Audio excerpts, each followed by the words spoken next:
We're working our way down and we're all the way now on Module 3, which is where we're going to talk about saving your workbooks.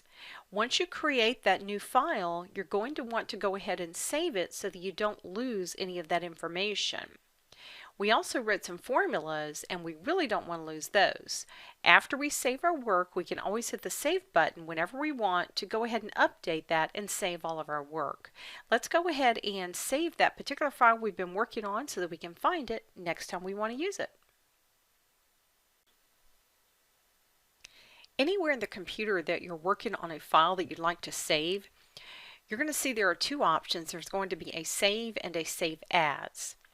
The very first time you're saving the file, it's going to take you to the Save As window so that you can name the file and also tell, in this case Excel, where you'd like to save that file. If I'd already saved it once and I make any changes to that file, I'll want to hit the Save option frequently to update my work. If I forget to do that and I go to close Excel, it will ask me would I like to save my changes. Make sure you say yes, because the first time you say no, you'll wish you had done that. Now my first clue that this has not been saved is notice the name of the file is Book 1. Chances are if I had saved it, I would have given it some name that would help me remember what's in this particular file. You'll notice that when you're looking at your toolbar here, you do have a Save button right here, but you could also go through your File tab, which takes you into the Backstage view, and you'll be able to save here, and you'll have different formats you can save your file in as well.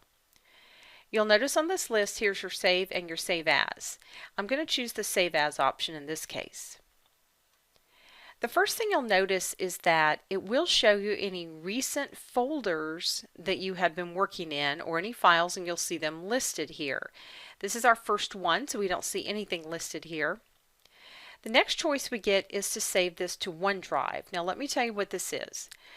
You might have noticed that everything is going out to the cloud now, and that basically means that instead of saving your work on a hard drive or somewhere on your computer or a flash drive, people are opting to save those out in the cloud, out on the internet somewhere, so they can pull them up whenever they have access to the internet.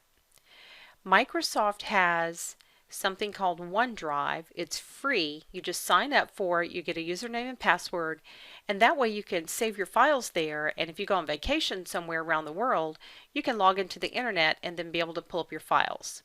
It's just Microsoft's version is all it is. If you've ever used Google Docs, it's very similar. It's just Microsoft's version. It's called OneDrive.